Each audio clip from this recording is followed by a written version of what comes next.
ছাত্ৰ-ছাত্ৰীসকল আৰু সন্মুখ দৰ্শক মণ্ডলী, জ্যোতি একাডেমী 2025 বৰ্ষৰ অধিৱেশনৰ প্ৰথম দিন।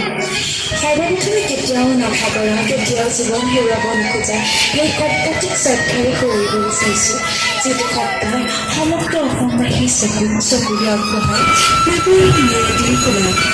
হয়, এই সত্তাটি জুবিন গাৰ্গ, যি বৰ্তমান কণ্ঠ আৰু সংগীত সদায় সৃষ্টি। জুবিন গাৰ্গ কেৱল এটা নাম নহয়, অসমৰ এটা কণ্ঠৰ নাম জুবিন। বিধ্বস্ত জীৱনত নতুন বৰ্ষাত এটি আশাৰ নাম জুবিন, এটা আৱেগৰ নাম জুবিন, এক অনুপ্ৰেৰণাৰ নাম জুবিন, হাজাৰ জগত জগোৱা এটা আহ্বানৰ নাম জুবিন, এটা অনুষ্ঠানৰ নাম জুবিন গাৰ্গ। আজি জ্ঞানজ্যোতি একাডেমীৰ একাদশ শ্ৰেণীৰ বিজ্ঞান শাখাৰ ছাত্ৰ-ছাত্ৰীসকলৰ দ্বাৰা এই গৰাকী নায়কৰ জীৱনটোৰ কিছুমান মুহূৰ্ত দৰ্শকৰ আগত প্ৰদৰ্শন কৰাৰ চেষ্টা কৰা হৈছে। এনে ভুল ভ্ৰান্তিৰ বাবে ক্ষমা বিচাৰি দৰ্শকৰ মাজলৈ আগবঢ়াই দিয়া হৈছে মায়াবী জুবিন লৰাণী, তেজান চেত্ৰী, জংকী লৰাণী, দুবৰী দত্ত, পালমী লৰাণী, প্ৰজ্ঞাশ্ৰী বনিয়া, এলি বৰঠাকুৰ, লুনাশ্ৰী বৈৰাগী, জুবিন সুদৰ্শন শইকীয়া, জংকী শ্ৰুতিপ্ৰিয়া ভূঞা, পামী ত্ৰিবেণী চেত্ৰী, গৰিমা শইকীয়া, আমিছা ৰহমান, গৰিমাৰ ভাতৃ ধীৰাজ দেউৰী, জুবলি হেপী কোঁৱৰ, সিদ্ধাৰ্থ শৰ্মা, কৰণ শইকীয়া, ঘোষণা নৱনীতা শৰ্মা, নৃত্য নৱনীতা শৰ্মা আৰু আদিতি বৰা, সংগীত অৰ্পিতা শইকীয়া। এয়া আমি মঞ্চলৈ আগবঢ়াইছো মায়াবিনীক।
শৈশৱ পাৰ কৰে আৰু লাহে লাহে সংগীত জগতখনত আকৰ্ষিত হয়।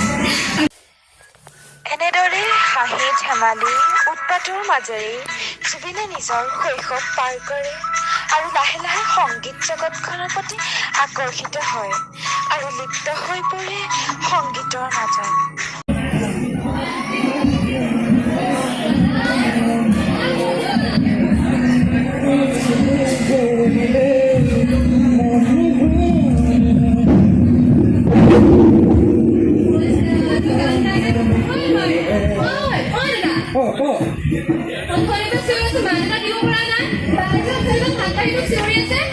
কৰিছিলে দেখোন মোক গান গাই থাকিলে অশান্তি নকৰিবি, মোক খং উঠি যায়।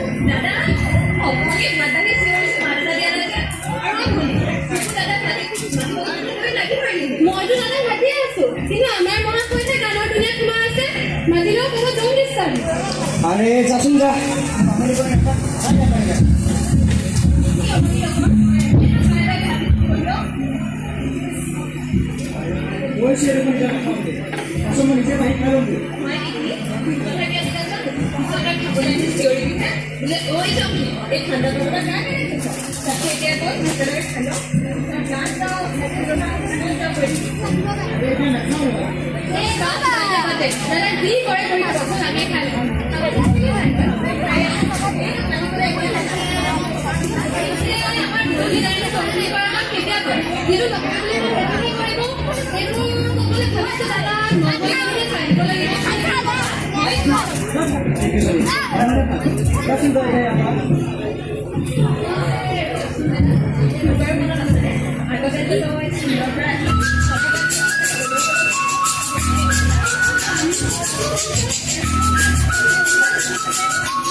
ভনীয়েকহঁতৰ লগত হাঁহি ধেমালিও দিন কটোৱা জুবিন গাৰ্গৰ সংগীত চৰ্চা চলিয়ে আছিল। 1992 চনত গুৱাহাটী বিশ্ববিদ্যালয়ত অনুষ্ঠিত আন্তঃৰাষ্ট্ৰীয় যুৱ মহোৎসৱত পাশ্চাত্য একক সংগীত পৰিৱেশনত সোণৰ পদক লাভ কৰিছিল জুবিন গাৰ্গে। সেয়াই যেন আছিল টাৰ্ণিং পইণ্ট। তাৰ পাছত জুবিন গাৰ্গে যেন সোণৰ জখলাৰে বগাবলৈ আৰম্ভ কৰে। 1992 চনতেই মুক্তি পাইছিল তেওঁৰ প্ৰথমটো এলবাম অনামিকা। পিছে ইয়াৰ পিছতেই জুবিনৰ জীৱনত এটা নতুন চৰিত্ৰৰ সমাৱেশ ঘটে আৰু সেয়াই আছিল গৰিমা শইকীয়া।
এয়াই আছিল গৰিমা শইকীয়া।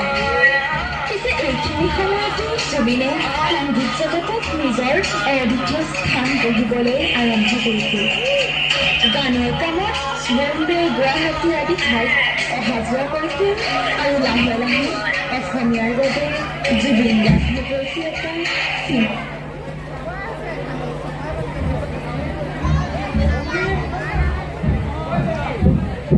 জংগী মই ওলালো এইবাৰ আগতে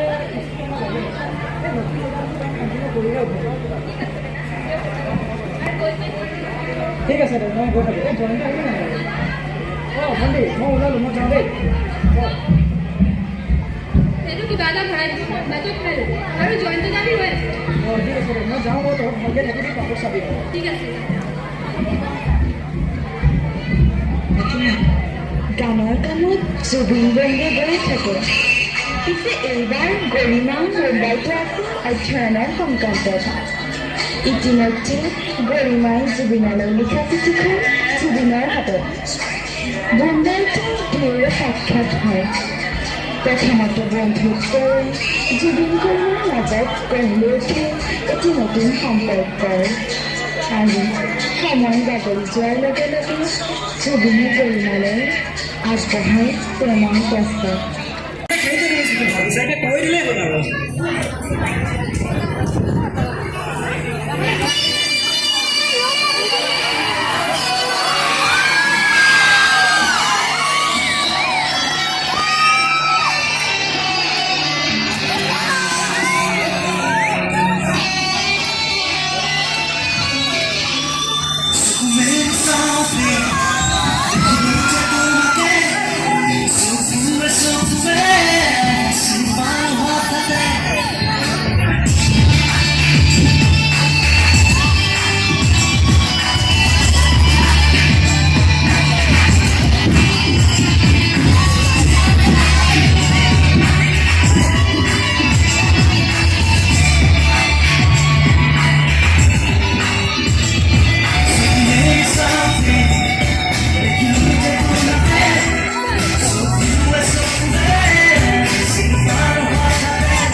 ঠিকেই চলি আছিল, কিন্তু হঠাৎ যেন জুবিনৰ জীৱনলৈ অমানিশা নামি আহে।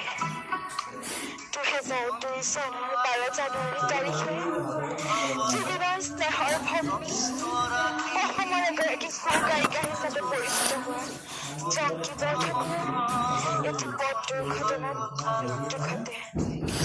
একেটা দুৰ্ঘটনাতে জুবিনৰ প্ৰিয় বন্ধু জয়ন্তৰো মৃত্যু ঘটে। এই অসহনীয় সত্য জনাৰ পাছত জুবিন একেবাৰে ভাঙি পৰিছিল।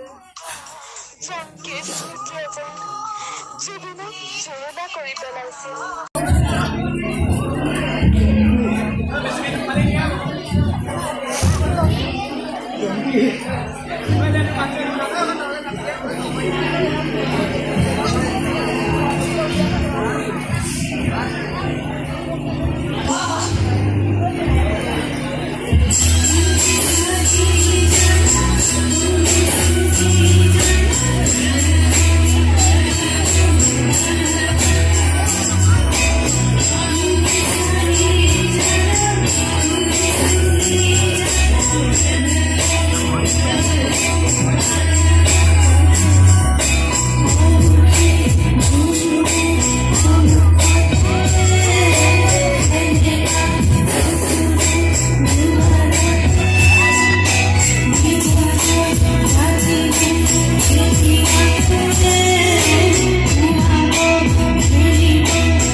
বাগৰি গ'ল। কিছুদিনৰ পিছত সময়ে কাহিনীয়ে জংকীজনীৰ স্মৃতিবোৰক দুৰ্বলতা হিচাপে লোৱাৰ পৰিৱৰ্তে সাহস আৰু শক্তি হিচাপে লৈ জুবিন আকৌ সোমাই পৰিল সংগীতৰ মাজত। বিভিন্ন এলবামৰ বিভিন্ন গীত, বিভিন্ন ছবি, নানা ভাষাৰ নানা গীতেৰে জুবিনে অসমবাসীৰ লগতে সমগ্ৰ ভাৰত তথা বিভিন্ন দেশৰ লোকৰ অন্তৰ চুবলৈ সক্ষম হৈছিল। অসমৰ উজনিৰ পৰা নামনিলৈ প্ৰতিখন মঞ্চত জুবিনৰ গীতে আৰু জুবিনৰ কথাই দৰ্শকক আমোদ দিয়াৰ লগতে প্ৰতিজন লোকৰ যেন হৃদয়ত সাজ বহুৱাইছিল।